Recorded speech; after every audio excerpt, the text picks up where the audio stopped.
for which it stands, one nation, under God, indivisible, with liberty and justice for all.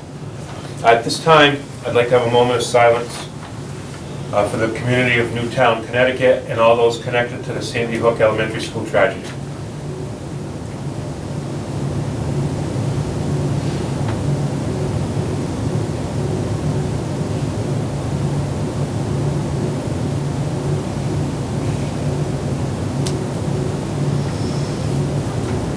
Thank you.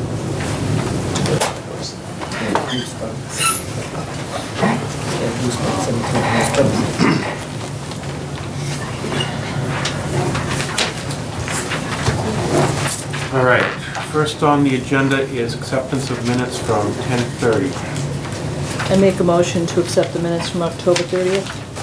Second. The errors, omissions, anything that anybody noticed was wrong? Seeing no objections. Pat? Yes. Virginia? Yes. Julie? Yes. Minutes for November 19th. I make a motion to accept the minutes from November 19th. Second. The only thing I have on this one, on the first set of minutes, wherever I didn't vote, there was always 3 yes votes, chair didn't vote. On this set of minutes, it doesn't say that I didn't vote, it just says 3 selectmen voted yes on each one. That's because you wrote this at the top. Oh, did you? Unless otherwise stated, the chairman did not vote. I didn't see that. Okay, I did not see that, I'm sorry. So, any errors, omissions on that set of minutes? Seeing, hearing none.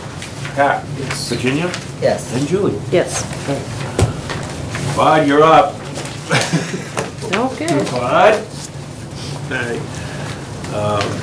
We'll go. See something. Hopefully, Bud Ray will be Laporte's here. I know Dennis said he'd be here at 7 to talk about veterans benefits. Well, I would go right to the next thing. The discussion on the veterans payment. Oh, you said he's coming. Yeah, he said he would try to come. I don't know Okay. whether I haven't spoken to him in a week, but he planned to be here at 7 Okay. to brief us. All right, so we can go to the chief then first, I guess.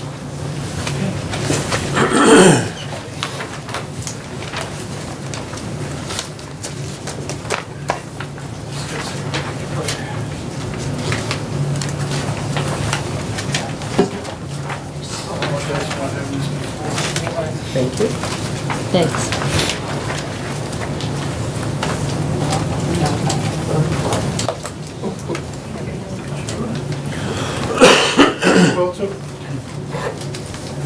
Oh, thank you. This is what we call the coastal report on the ambulance.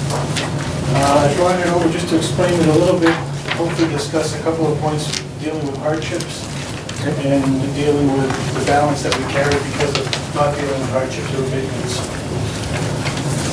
So to just start it off, just to summarize, it's a confusing report for a lot of people to read, so I'll just briefly explain it. Commitments would be what we billed for the month.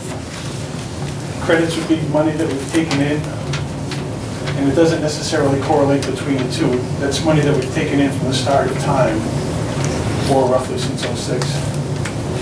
Adjustments are the adjustments that the insurance companies use. It really has no relevance to this sheet for your viewing. Month-end balances are, and the coastal balance pretty much are the same. That's what we're carrying is coastal saying that we have as a receivable for the town. Receivables for the town in this category are currently very high, and most of that number is non-existent. Just to explain how that all works. How that works, if you bill $500 for an ambulance call, and the insurance company says, we're only going to pay you $400. You take the $400, and then there's $100 that never gets taken off what they call the coastal balance. So going right back to the beginning of time with coastal, that number's been growing. Now, if you have someone that sends in a hardship letter, that's a different story. We'll get into that in a minute. But that coastal balance is artificially high by probably $100,000. It's an accounting issue. It's roughly about 101,000, maybe a little more, a little less. But the numbers, the first column the commitments column, those are actual billables. So that one would be more closely aligned with what's coming in. So if you turn to the second page, this is a report called a credit summary. This is who pays basically all the different insurance carriers, who pays them. Just so you know, we get more of a report than this. I didn't give you the names of the patients because I can't do that because of HIPAA. But this is the insurance companies, and there's no rules against that. So you'll see that the amount of credits, this corresponds with that second column on the first page, the 17,346. Yep. So if you turn to the third page, this is the aging summary. This is the meat of the matter for tonight's discussion. Now, Coastal works like any other billing company. They take in whatever the number is that they bill out, and then they send out the billing, and they'll send out up to roughly 6 billing cycles. And in the 6th billing cycle, they take their billables and they review them once again. And in that 6th billing cycle, that's pretty much an uncollectible number by the time it gets to 180 days. As you know, if you build a business at 180 days, you're not likely to be able to collect any of that. The numbers are artificially high on that Coastal balance, partly because of this column. If you look over 180 days, we're carrying almost 102,000. So my suggestion in my email to you a couple weeks ago was pretty much that that's a number that you can almost write off. I've since then learned that there was communication between the residents and the ambulance service vis-a-vis whoever it was at the time. Correct me if I'm wrong, but some of the residents were told that if they send in a letter for hardship, then that was going to be the policy of the town to forgive that? Yes. Is that right? Okay. I learned that after writing you that email, and I would recommend one small step towards correcting part of the issues with the Coastal balance growing would be to take the hardship letters that come in. If you want to make it a policy, it would have to be your decision though, because frankly it's a bill that's owed to the town, and that would be your purview, not mine, to make that decision. So I would recommend then having that. I believe that this decision was made a long time ago, wasn't it? Was it? When they set up this whole ambulance system, part of the idea was that because it all used to be free, that there were going to be people that couldn't afford the pay system, and we were told that they were not going to demand payment from people who couldn't afford it. Okay. Well, it would be my suggestion that I don't know how to delicately say this, but some hardships are truly hardships, and some hardships may not be. But anyone that writes a letter saying they're having a hardship based on what you just told me would be almost automatically guaranteed the hardship request. Is that your belief? That was my understanding. Okay, so if you'd like to empower me to convey with Coastal that wish, then we'll just make that policy and it won't come before you again, if that's all right with you, for that one step. Do we know how much was written off? We've got, I don't know how much was written off in the past. As hardship? As hardship. Okay. I can tell you what I've got today, roughly.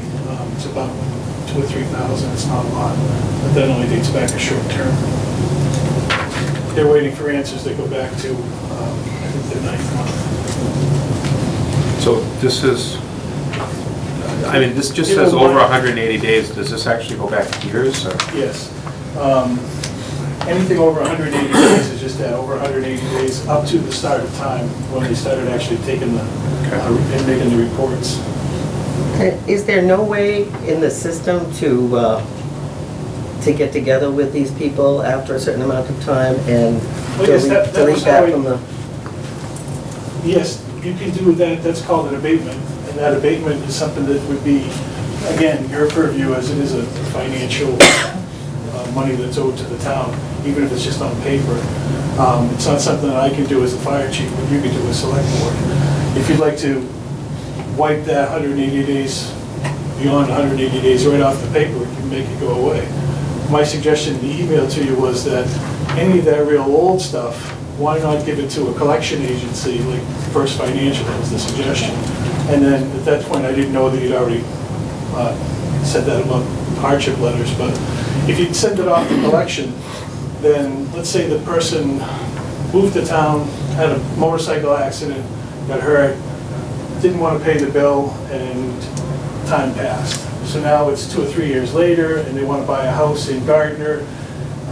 What happens is the collection agency takes that information, bills it out. They don't expect much from it, but they charge a high amount of money if they get something from it. So if in 3 years they decide they want to buy a house, the bank says, oh, wait a minute, you owe Templeton $600 for an ambulance bill. That $600 at that point has not been carried on the coastal balance because you've already taken it off, but it's treated as 100% income if you get it in. So whatever the percentage of the $600 minus maybe 35% for collection would be. Is there anywhere in your files that shows what hardships were provided already, so that you didn't send them demands? I haven't seen it yet. I'm sure I could convey with Coastal that that's our wish, or if you want to just make it a blanket statement that we could start from the aging process now, and everything that comes in as hardships from this point forward, you can do that with. Ultimately, it's your decision, not mine. I will just present the data to you in hopes that we could probably start to clean up some of the numbers. Chris? Yep. Chief, what's this right here, 62,000? It says no response, sending, and then it's cut off. I don't know. 108 calls. Pink, that's ones that they've sent off letters to, of whatever category. I can show you one example of the pink in the hardship category. Again, I caution you because, not to mention any names. No, I understand. As part of the billing agency, you're allowed to see this, but I'm not allowed to make it public. So it's nothing to do with like when we send out a unit and probably say they put it out.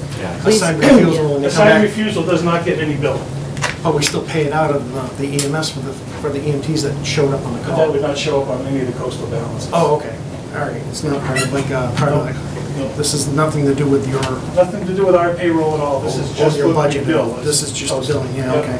This is a private billing agency. Gotcha. Contracted. You mentioned abatements as opposed to writing off due to hardship, which are different things, I understand. People approach the town for abatements all the time, for a tax abatement, a water or sewer abatement. This should really be no different if they want an abatement. There should be a once a quarter, I think, agenda item at the Board of Selectmen. You'd come in and present the requested abatements. We'd have to, redact the documents so that we weren't publicly saying who they were, but the amounts are public, and then the board could vote an abatement on specific claims that have been made to simply abate them either partially or completely. And that's different than a hardship, right? Correct. Hardships may be in that category, as a blanket abatement would be in that overaging. But they would be doing names in public. No, you redact it. You have to make sure that you have amounts, but not names. You make sure that in public you do not release the name or the street address. Just, I have a bill here from March 2nd for $412. The board has the information, but it's confidential. It's not publicly released. Just as you would vote a sewer abatement or a tax abatement at the collector. So we don't know how much of the $101,000 is attributed to hardship? Correct. Okay. I would call your attention once more to the last page, or next to the last page. And just as a point of interest, more than anything, this is $10,000 worth of adjustments. That's that category we didn't talk much about at the beginning. That category is an adjustable amount of a amount that's on the sheet. And it really isn't going to enter into any of the financial aspects of it, other than an insurance company says, well, it's not going to be $300, it's only going to be $200, and then it'd be a $100 adjustment. So that number is about 10,000, and that also goes back quite a ways. I think that the main interest would be my suggestion to the board would be to to make a decision based on the over 180 days category, which we're most likely never going to ever see. If you want to make a blanket decision on whether or not to write all that off or send all of that to collection, that's certainly within your purview. But if you want to make a policy going forward, I would recommend doing that, at least for the near term. If we don't resolve this issue, at least we can say that this won't happen to any future bills. Yes. Mike, I remember when all this was going on, but I'm not real sure how clear it was made to the general public that they had to actually write a hardship letter. Exactly. There was a lot of confusion at the time about whether they would be billed at all above and beyond what the insurance, so it would have to be made, if that's what we're going to do from now on, it would have to be made advertised or made pretty clear in the billing, or, because I don't think people realize that that's what they need to do. Well, the thought process, as I understand it, is pretty much, if someone's got insurance, then they'll be billed to their insurance. Right. The question of the abatements for hardship, and a couple of the examples that I gave were pretty much the copay. One was the full amount, one was a copay, and that number was asked to be abated or to be forgiven, Right. or reduced. And in fact, one woman said that, tell me how little I can pay on this. And so, I mean, there's definitely, an interest in taking care of the public, and whatever we decide, or you decide, I should say, then certainly I'll abide by. I'm just trying to present you the facts so we can do a little house cleaning. Not having been on the board, I don't even know if Julie was on the board when this all started. Do you know if there's a list of what they consider hardships? Actually, I don't believe there is a separate list for what they consider hardships. It comes back to what you consider hardships, because you're the one that would be asked to forgive any amount of money by a resident that, or any person that has used our service that feels they can't pay. So what if, like, every couple or 3 months, we came in with a list of ones that can't pay or seemingly can't pay, and then we make a decision? Right, that's going forward. Yeah. But what do we want to do with the over With the old one, I 180? know. I would hate to see a lot of people who assumed that they didn't have a bill anymore get a demand that's, From a collection And agency. collection That can be agencies very tend to be a little stressful. bit harsher. Right. They sound threatening, they write nasty letters on Exactly. pink papers, or attention getters, so. right. Right. If you want to just write off the over 180 days as something you're never going to see anyway, already you're only talking a small percentage of that would become a collectible item. It's just that carrying the amount in the coastal balance shows up as a receivable to the town and hurts the And town it's- financially. it does. Right. So you want to get that off your books. Yeah. I'll make a motion that we absolve or whatever, abate the over 180-day collectibles for the amount of $101,919.62. I second. Will? Yeah, just two things, Chief. That, the no response thing, and you mentioned about no insurance, that should be less and less because the state has now put in where most people have to have insurance. Agreed. So that should kind of go away. Right. The other thing is that the abatement process that is used for senior write-off, et cetera, you could probably look at something like that if you want to end up, and that's basically almost a hardship. You could probably, the board could probably look at something like that if they wanted to. There's a criteria for as far as income, et cetera, which would be a good measure. I mean, you don't want to give a hardship letter to somebody that's got a $100,000 income versus somebody that's got a $20,000 income. Right. You'd be questioning that as a board, I'm sure. It would actually be them writing a letter to us Yeah. as a town or as a board. Right, we're not chasing after We're not them to chasing write them letters other than to the us. original bill. They would have to send us a letter saying, geez, I can't pay. Right. Right, but as Mary said, I don't think it was ever clear that you had to write a letter to do that to begin with, so somehow we need to get that message out. I think that could be just a direction to coastal. You know, if they have difficulty paying, they often will let them know that if they have a question, they can send a hardship letter. She can certainly inform them. but it won't weed out those people that have insurance. So if they have insurance, then why not make money for the town?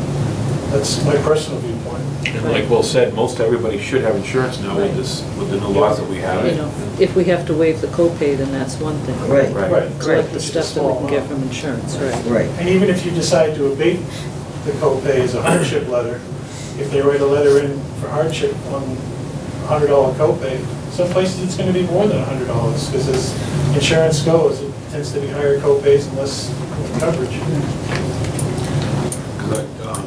Again, I think a lot of this started before we had that law in Massachusetts, and you said this is going back to the beginning of the pay. Yes. So, This is probably 6 years worth Yeah. of, 06, I believe it was. all right, so the motion's been made and seconded to abate this over 180 number with, 101. Oh, over 180 days. with, 1,000. yeah, I'm looking for the coastal. 990. Chris, Yes, sir. through him, through the chief. Yep. Now, what does Woods do? They do a lot of cotton. Do they get a lot of, no pays? Well, it's a question of how it's billed. If our service initiates the transport, then the BLS provider, which would be Templeton, does the billing. If they do the ambulance service by themselves, then it's their ball of wax. Whatever they do, because they're a private entity working in our town, because if we're unable, say we have 3 calls at once and we can't do it all. So we can only abate it if it's our ambulance service that took Correct. care of it? Okay. So they must have a lot of liens on people's property then. I can't speak to that. Well, I don't know how they. We got them How does it work taxes on if property. you guys have Woods come in and they transport, but it was your call? Did we pay Woods, or? yes. Woods is the ALS provider. There's a 50-50 split right now between the 2 services. Let's say that it generates a $1,000 bill. Yeah. 500 would come to Woods, 500 would come to us, except it's minus the billing. So if it costs us $100 to bill it, then we'd split the $900 for $50. And are they good if they don't get paid? I mean, if all that was to be abated, is Woods okay with that? I would tend to think they're probably not okay with that. So- This would be just pretty much what we're talking for our town and what we bill. Right, no, I'm saying, we've got the bill. We're going to pay them on a monthly basis. It may take 2 or 3 months for them, for the... So they're getting paid, but So we're they'll probably abating get paid. We would be subsidizing them, but that's part of the business, having ALS. As we progress forward, and my hope is that we get to ALS sooner than later, ALS would be all our billables. And if we wanted to abate it, we'd have full power to do whatever we wanted with it as a service, and, in your discretion. Yes. That 10,000 in credits or adjustments, Yeah. will that be For applied to 17. that 102,000? Let me just refresh where the 10,000 adjustments. No, the adjustments won't affect it at all. The adjustments are just an accounting measure that the insurance companies use. It doesn't really affect us, it's just that they made an adjustment, so it doesn't really affect us in that sense. I'm not making it very clear, but it's kind of a complex. Well, is it somehow a credit account?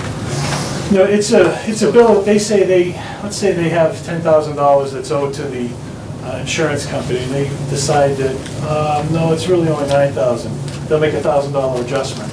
Now, where was it? Was it to, X patient? Was it to X bill? Was it to X month? There's no way of knowing. It's almost ambiguous, but it's a real number to them. So, $10,000 since the start of time, since '06, I believe it was. It's not a lot per year, but ultimately, it's an adjustment that, I don't know how to, I can't defend the insurance companies. I won't defend the insurance. I wouldn't defend the insurance company. Any other comments? All right, so we have the motion to abate this over 180 number so that we can make our books look. So do we want to do 2 separate motions, one for that and one for going forward? Yeah, we'll do this one Yeah, first, and then, so, Pat? Yes. Virginia? Yes. And Julie? Yes. All right, so now let's talk about going forward. Going forward, I would recommend that the over 180 days, which will slowly develop again, be addressed by either a letter of hardship from the person. If they find out from the company, Coastal Medical Billing, and I'll inform Coastal to let them know as they call. And if they're not being paid from their insurance, if Coastal is not being paid from the patient's insurance company, then they'll get word from Coastal to write a letter of hardship. And then you can decide one way or the other on the letters of hardship, how you want to proceed with those. But as a matter of policy, I would personally recommend that without a letter of hardship, you'd consider hiring a financial advisor, something like a First Financial, as a collection agency, so that those people that decide they just don't feel like paying, and 2 years from now they're going to buy a house, when they go to buy the house, then that money won't be carried on the Coastal balance for those 2 years, but in 2 years you may get a check in the mail for $600 to the town. I would hate to throw that away.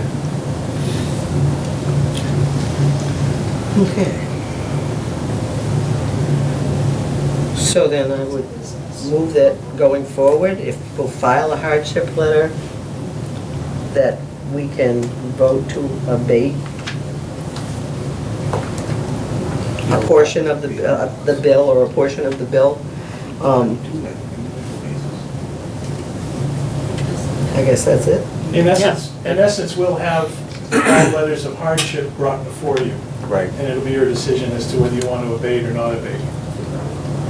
So by definition, everything that doesn't come before the board for an abatement is not abated, it goes to collections. Automatically goes to collections. And the word will get out that you have to file a letter with the board to get an abatement. To Coastal, and then Coastal will forward them to us. So I do expect a lag time of probably a month or two anyway for those letters to be presented. So we probably don't want to see those every month anyway. No. Yeah, Like Like order every 6 months or so. Over 3 month period or whatever. Why don't we shoot for every 6 months, because I think that's more doable. All right. So Yes. every 6 months. I guess we'll through Chief through you, I guess. When you're talking abatements now, just so we're clear, are we just talking Templeton residents? Because Templeton people are the only ones that get hurt and I would recommend require not assistance. doing that personally. What? Not singling out Templeton, just. That's what I You just need want to really clarification. treat Because everybody fairly as a patient. somebody's just from Framingham, gets a car wreck and they got a bill and you're like, hey, I don't want to pay this either. We'd send in the olive branch to anybody that comes through town and gets hurt in town, utilizes the services and can't pay. We went through that in Princeton, in fact, and I can speak to that with Mount Wachusett. The question was, well, what if they're skiing on the mountain and they get hurt? And they're from Framingham and they decided, you know, but you could say the same thing in Templeton. What if it's a grandmother from Phillipston who's driving through town and gets in a car accident on a snowy night? Are we to say that that person should be treated differently than the grandmother from town? I don't think. No, I agree, I'm just looking for clarification now, because I think that's probably going to probably come up on the first round. This person's not from Templeton, so we're setting some kind of policy. You might want to. Yeah, I don't think we're allowed in the law anyway to treat people differently. Yeah, so. There's a law about that, isn't it? You think? Yes. If someone sends a letter of hardship to the Board of Selectmen, does that then become a public record? They would send it to the insurance, to the billing company, Coastal Medical Billing. And Coastal Medical Billing, as our agent, keeps all that confidential. Yeah, that's all. So it would just be, That's all it would HIPAA compliant just as be the billing. details, no names or anything? You would, from us in the abatement form, you would never get the name. Oh, I would know the name and, you know, those parties that are involved in the billing process or the management process would know the name, but it would never be public record. And Yes. that's personal identifiers also, not, just so we're clear. It would be the date of the service, it would be the name of the patient, it would be what type of accident they were involved in, so you wouldn't have personal identifiers so that, wait a minute. So you could figure it out. Right. So, yes. I think we ought to make sure that the people that are asking for abatements don't have insurance.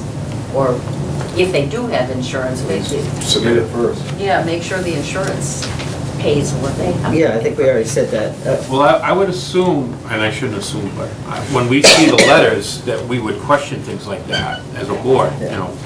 Well, what about your insurance and things like that?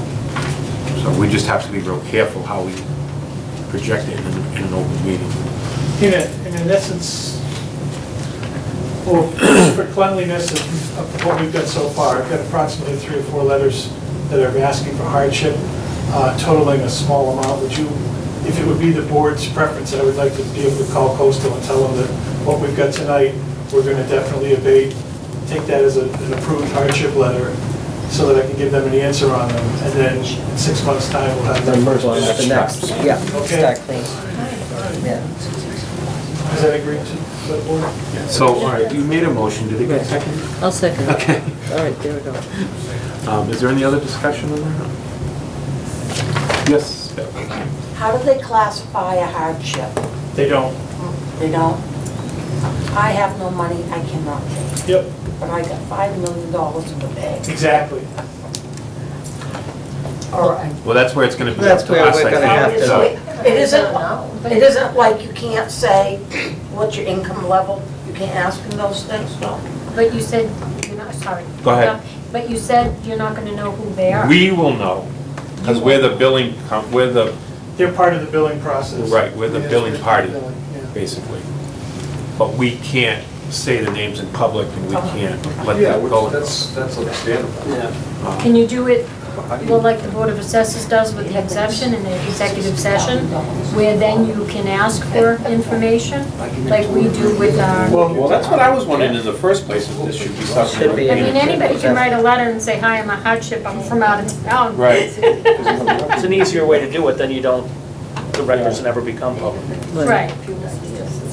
It's kind of 6 of one, half a dozen of the other, whether Coastal provides that function and you entrust it to them, I'd say you'd have to review their work anyway, or you provide that function, just all the letters come here after they've been processed. Every 6 months you have a quick 15, 20-minute executive session to review requests for abatement in private, and you make your decision and they're done. Because when we've had people come before us for hardships from our funds that we have, it's always an executive session. Right. Would you be at liberty to do a partial abatement as well?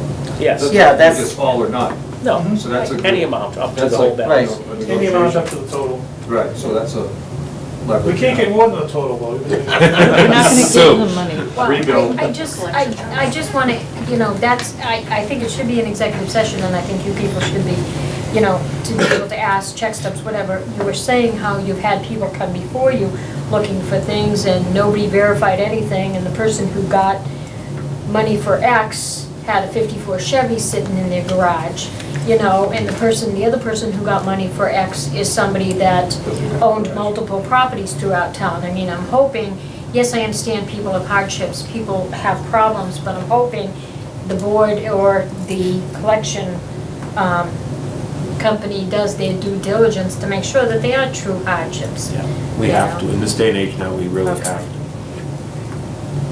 Any other discussion? Yes? I know the water department, if you can't pay your bill, they will send you out a form for your hardship. Maybe you should talk to them and see how they actually... You know what the hardship is, paying or we're gonna shut you off. That's Yeah, their but they hardship. develop a payment plan. Oh, you got a payment plan, but they don't forgive it. Well, I'm just saying, that's how they actually go about it, and I'm sure they're experienced at it, so perhaps you might talk to them about it. Let me And, just speak to that. I think that's a great idea. I remember that when this whole thing came up on the floor 5 or 6 years ago, a collection company was actually mentioned, and through the board, they said there would be no collection company involved through the ambulance service. And I believe the whole board agreed, so perhaps you would actually want to go back to see just how that whole thing, you know, came about before you go saying that you're going to get an agency when you're not supposed to, or, you know. I think this happened on town meeting floor to you. It did. Yeah, that's what he was saying Absolutely. at this town meeting. Just to protect yourself, So we'll you check want to be into doing that. something you're not supposed to. That's how it was sold to. That's something to get attention. All right, any other discussion? Seeing none. Pat? Well, wait a minute now. Are we gonna go This is, on it first, or? no, this isn't to This is send it to going the forward if agency. people This is file a hardship. to have them send the letters, and we'll get the letters, and we'll review them every 6 4 or months. 6 months, whatever is decided by the board at that time. Yes. Virginia? Yes. Julie? Yes. Anything else? No, that's the main ones. I just wanted to get a first discussion with you about it. Awesome. Okay, thank you very much. Thank you.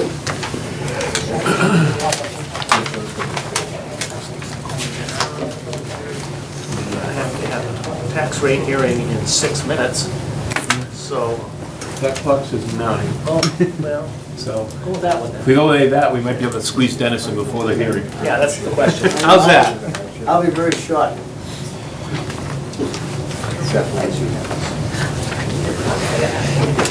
There's not really much that I have, right now we have 9 recipients that are receiving benefits. How many? 9 9? recipients right now. And we had 1 funeral last year expense. And they're projecting that, benefits right now is $35,000. They're projecting next year over $62,000, about $62,500 is gonna cost us for the veterans. And we have to have additional $27,500 by January. But he did tell me, Neil, that can be paid in segments, as long as it's paid by July, as long as it's paid by the end of the fiscal year. June 30. But we do have to have $27,500 more paid for the veterans. And if there's anything you guys need to know, I can get Neil in here to answer the questions, but there's not really much to. The 62,500 we'll need next year. Right. Does that assumes more than 9 cases? Well, it could be, yes. Well, that's the question, how many cases would that cover? We don't know. We don't know. Because we pay, all right, 35 It's plus based on the 20. trend. Yeah, okay, 35 plus 27.5 is Is 52.5 right. this year. Right. 52.5 this year. Right. Through June 30th, paying Right. through June 30th, Correct. 52.5. And so, right, so it's trending up to 62.5, it's an Right. additional But 10. depending on, if we don't get any more Yeah. recipients, it won't be that much. Yeah, okay. And the thing is, what happens is a lot of people are moving, whatever town they live in, they move to Templeton, and we're liable for these people. Do you have any questions or not? Is the 27.5 for the veterans themselves, or is it for It's for the the whole administrative fee? It's for the veterans themselves, for the fee for the next year, for the fiscal, remainder of fiscal 13. This is outside of his salary. This is for benefits. That's my understanding.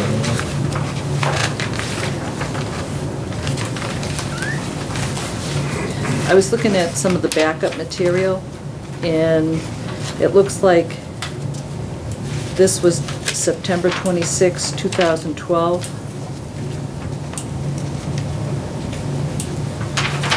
Is when he first told you this? Right. Yeah, And it's now December 17th? right, And Well, you need the money by January? yes. No, we don't need it until the end of the fiscal year. We don't, end it at the end of, but it has to be paid. It can't just be paid by the end of it, it has to be paid in payments up till the end of it. Well, I don't think we've budgeted that amount. No, we got 35 on budget. So I guess the budget Well, question the I budget, directed it's the gonna be board. over budget. So where are we going to get $27,500 in January? Is a question I have for the board, and the public, and the town, and the taxpayers. We know about this. And why did we wait 3 months to be notified that we have to come up with $27,500 in 14 days? Mr. Chairman? Yes. If I may, that was, the amount of money that is in the budget was actually gotten from the veterans agent prior to our budgeting process. Right. So, I Right. mean, that figure was actually what he gave us to input into the process. So that's like $4,600 a month between January and June. Chris? Yes, sir. Well, we just had a special town meeting a month ago, right? Is it something we could have rectified then if we had known about it? Yeah. Yeah. Well, I mean, they just wait till May and wait to find it. Well, last year, we voted at a special town meeting in May, inside the annual town Right. meeting, a significant adjustment to veterans' Did we services. also, we didn't send them to the finance board? Or- I don't recall that. I don't know, I'd have to check. I know there was a substantial adjustment on town There meeting was, floor. yeah, there was. About this order of magnitude too. It was like 22,000 or something like that. So there is a pattern here, which is we get a low estimate at the beginning of the year, and then we have to make a huge adjustment. The only At the end of the year. fortunate thing is, every year we have got money back Yeah, to the town. I think last year was 8,000 or something. we get 3/4 of this back in the next fiscal year. Yeah. But that doesn't help us in this. No, it's not gonna help us, no. And, yeah, it's difficult enough to try to formulate a budget Right. without getting whacked 14 days Yeah. for 27,000. We spent a lot of time trying to, cutting hours and people's pay. I understand.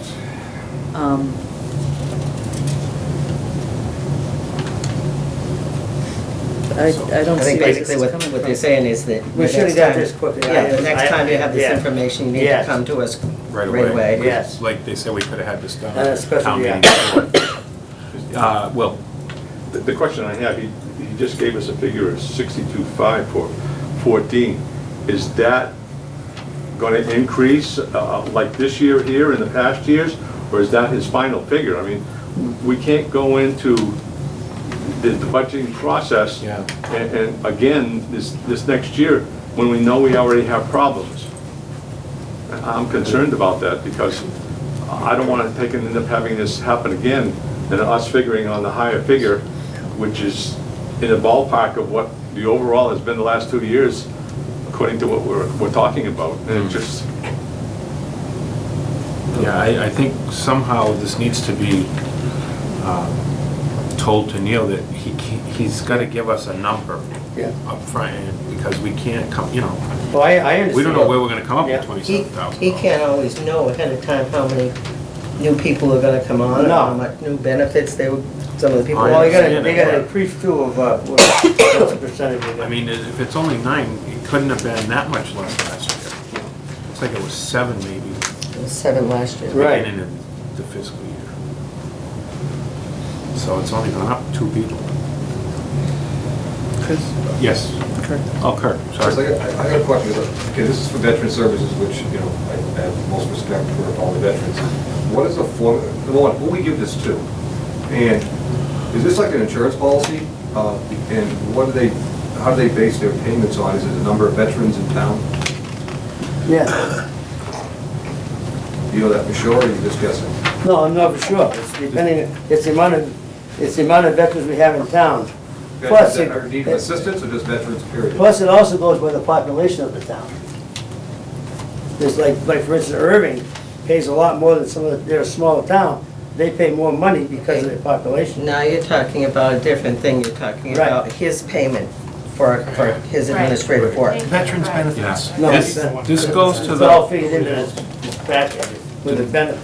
Administrators don't want to benefit. So out what of it. part goes to benefits and what part goes to services? Out of the 27.5. we got like 20 seconds and we got to start our hearing. All right, for instance, listen here. I think maybe we need to have Neil come here. I think what you should Who is do. Neil McGurk, he's the Director of Veteran Director of Veteran Services, Service. Northeast Quabbin Yeah. District. Okay, can I ask a question? Do we always seem that we're paying with 30,000, now they said, oh, oops, we moved, now we need 50,000? How much money was dispersed to the veterans in town this past year? This past time, it was 35,000. Okay, then why can't we just fund this ourselves? And You can't. do away with You can't. the management? You can't. How much we paying this guy to be a member of his club? There's a law that says we have to have You an have to have a agent. veteran service. So what happens if we appoint our own agent. Part of the money, part of the reason it's gone up too is his salary has gone up. His salary? Yeah. Well, thumbs up for him. What's he buying himself his own No, job? no. I'm gonna have to stop this discussion for now. We have to have our All hearing. right, all right. I'll have Neil come in and talk to you. Please do. That's probably the best way. All right. Let him answer it. Okay. You can file the paper while he's here. Thank you, Victor. Yeah, Dennis, thanks for coming. yeah, you're welcome. In accordance with Mass General Law, Chapter 40, Section 56, a public hearing will be held on Monday, December 17th, 2012, at 7:15 PM in the Selectmen's Conference Room at 690 Patriots Road, Templeton, Mass, on the issue of allocating the local property tax levy among the classes of real property as follows: residential, open space, commercial and industrial, and personal property for the fiscal year 2013. Interested taxpayers may present oral or written information on their views at the time and place of said hearing. Written views may be delivered on weekdays between 7:30 a.m. and 3 p.m. in the Selectman's Office, 690 Patriots Road, P.O. Box 250, Templeton, Mass, prior to said hearing. This has been posted by the Board of Selectmen, Chris Stewart, Jeff Bennett, Virginia Wilder, Julie Farrell, and Pat Mullins. Okay. So, do I just read this motion first? Yes, actually, Sue, would you like the board to represent what the Board of Assessors? Board of As- Assessors recommends Yeah, there you go. one rate for all classes for fiscal year 2013. Correct. So just read this Yeah, thing so here? I guess you don't need what's in parentheses there, because Okay. it's the fiscal year 13, the year we're in. Oh, wait. What's the tax rate right now? We haven't added set yet. Where we at right now before we set it? Where are we at it? We were at 1260 for around 2013. No, the accountants had a little bit of a problem with the way the prior accountant left everything. Okay. That's why he left. I'm going to read this. Okay. The Templeton Board of Assessors recommends a single tax rate for all classes of property in Templeton in a factor of 1.0000. I would take a motion to move that a single tax rate classification be adopted with a factor of 1.0000, and that there be no residential exemption, no commercial exemption, and no open space discount. So moved. Second. Okay. Discussion. This is pretty much what it's been in the past, right? It's- Right, yeah. the only towns that have a split tax rate would be like Worcester, I believe Leominster might, you know, ones that have a lot of commercial. Right. We don't have the commercial, we're trying to get commercial in, right? The thing is, too, is that you'll find a lot of these cities, if you read some of the journals and whatnot, they're trying to lower their commercial industrial tax base down, not to punish the citizens, but to generate more commercial industrial tax base. So it actually works for you to keep that in sync with the residential. Any other discussion? Seeing none. Motion's been made and seconded for a single tax rate classification. Pat? Yes. Virginia? Yes. Julie? Yes. And yes. Industrial, 3.3%, personal property, and 2%. Hearing none, we close the hearing. Okay, do we know what the rate's gonna be this year yet? No, that's what I just said, the accountant's still trying to clean up the mess that was left. Okay. He hasn't finished the recap sheet yet. Okay. So this is We're very just close. to say that it can be To one get it all figure. one rate. Okay. At this time, I would take a motion to close the open hearing. So moved. Second. Pat? Yes. Virginia? Yes. Julie? Yes.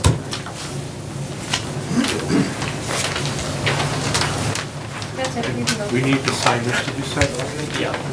And then all four of you sign the second sheet there. Right, I'll get that. Let's see. Still no Bud, I guess Bud's not coming. You get the memo. He's the one that asked. No, you did not, you voted yes on the rate. I voted on the hearing for the single, that's the first thing I voted on. Right, but I don't think we closed the hearing. Yeah, we Yeah, we voted. just voted to close it, okay. Yeah. You did not. I did not vote to close. Okay. I can if you want me. I didn't. Do you want this? I just voted on this actual rate itself. The TA, this is, he took it off the table. Took that off the table. Good idea. So, I don't know, he wanted to come in and talk about Take the this off staff the table. contract. Okay, so the line of credit's off the table. Line of Good, credit's off the table. that's what I was gonna ask for it to do anyway. Yeah. Okay. What about this uniform? We already did that, I thought. Well, no, we asked him, we didn't like, actually, because I have the last one with me. All right. We didn't like the fact that they were gonna raise it 5% annual increase, Oh, remember? right. And we asked them to go back, so it looks like what they did was, Did they want to do a 5-year, and used to be only 3 years? 3, also? right, they did change it to 3. right, And it's but they wanted to add 5% annually to that, and we didn't like that. Right. Right. So what they did was they increased their prices to be flat for 3 years, and it turns out to be about a 1.5-year increase at the 5%, is what it is. So it's this price for 3 years, instead of, you know, a penny less the first year, and then it goes up a penny. And up a penny again. All right. Are they So, getting uniforms? that's what they did. They have uniforms. All right. It's in their contract. Yeah, it is. It certainly is. So do you want a motion for this contract? If it pleases you. You know, I thought we had already put it to bed, so I'm gonna make a motion that we accept the... The updated. Yes, the updated uniform contract. Second. Okay, seconded by Pat. Yeah, and this one says that it'll be on the second page here, price locked for 3 years, which is what we were looking for. So, any discussion? What's that? Can I get in on this? Why, you want uniforms? Jeff, I'm here to help. Virginia? Yes. Julie, Yes. so you can let him know he's...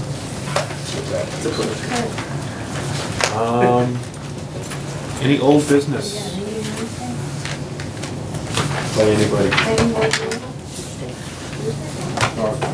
I have 2 pieces of new business when you get small. I haven't gotten there yet. No old business? Alright, Let's go. Cindy Butts wanted to talk to us on new business about something, so if you want to come forward. Hi, ladies and gentlemen. I just came, I wanted to get your feelings on the proposed claim project on 676 Baldwinville Road. Planning board has held a couple of public hearings on it. We did see Virginia there. Kind of just wanted to get your feelings on what the board has felt as far as the submittal, the projected project. Actually, there's a lot of concerns, citizens. We decided maybe if I just come, so we don't get a lot of people coming and a whole bunch of stuff, Kurt knows what it was like. So maybe if we could just start off kind of getting feelings from the board. Okay. Do you know anything even about the project? Yep, I do. I've looked at the plans actually in the office, and the night of the second hearing, I just was not able to go. Wasn't even home till 7 o'clock. So. But anyway, I haven't really given it a lot of thought, because I don't know that there's anything we can do to stop it if they follow their, you know, the state laws and the town laws. I don't know that we can just say, no, you can't do it. So I haven't really gotten too involved. I've been listening, and I've been, you know, I've heard the comments of the public. And as far as I know, they're still not even in compliance with doing what they need to do to get going on the project, so. Right, we're not looking for a no, Yeah. don't stop it. Maybe I can give you a little background about what we feel the project, how it's going, and kind of give you background on how we feel as residents, people that live close by. Okay, number one, it's 23 beds on 1.3 acres. When they came in, they did compare it to Princeton and Ashburnham, which is 10 bed, 10 acres, beautiful. We're talking 23 beds on 1.3 acres. If you look at the plan, once they put in the parking spots in the addition onto the building, it's going to look like this monstrosity on this parcel of land. So it really kind of takes away the total characteristics of the neighborhood, totally. We're really concerned with open space because now there's going to be absolutely no open space. It's going to be a building with a huge parking lot. All trees gone, everything else gone, except the little short ones along the sides. Really concerned with the open space, the lighting, the parking, snow removal, traffic. Those are our major concerns. Planning board is looking at that because it's site plan. Now, even though we consider impairing characteristics, if planning board says no, goes to that, they're also stating that, well, if planning board doesn't approve, they want to kind of go around the zoning and say, well, Templeton zoning is really strict, so we're going to go under the Dover Amendment. We don't even think planning board, Templeton zoning is very strict. We have actually special hospital zoning, which is 2 Wickham Town. They haven't really stated they're fighting that. They kind of just went into the Dover Amendment. Under the Dover Amendment, it falls under the Fair Housing and American with Disabilities and Nonprofit Educational Use, okay? So if they fall into that, we had said to them, okay, a lot of people were under the impression that it was for housing for mentally challenged. We have no problem at all with housing for mentally challenged. I myself have worked with mentally challenged people. We have 3 other people right in our neighborhood that presently work with them. What we're concerned with is actually the background of them. The people that are coming in, they say, are mentally challenged with drug abuse problems, which is why they're coming to the hospital. This isn't a regular housing for them. They're coming to it, it's considered a hospital. They're coming because there's a reason they're being sent here. They're being sent here because they probably went off their meds, they may be dangerous. It's a hospital that they're coming to. It's not going to get a splinter out of their finger. They're coming in for a 20-day program and being released. So if they're going into the fair housing, they're saying that people, if they have drug abuse, they're considered under that fair housing and Americans with Disabilities. Fine. But then they're also saying they're nonprofit educational. Well, they have proven nothing that they're really educational. They have submitted nothing at all saying they said we're nonprofit educational, but they haven't proved it. Case law states there is really no legal definition of educational. So they have to actually prove that their education is more than their profit margins, instead of vice versa. We say that it's not really educational because the money that they're generating is so much more than their profits are. We didn't see much of educational on the plan as far as how much time they're spending. When we spoke with the gentleman, they said maybe 4 hours a day. The other thing we asked for was background checks, because if you are going under the Dover Amendment, which they are protected under the Fair Housing Americans with Disabilities, Fair Housing and members with disability, they do not, trying to think.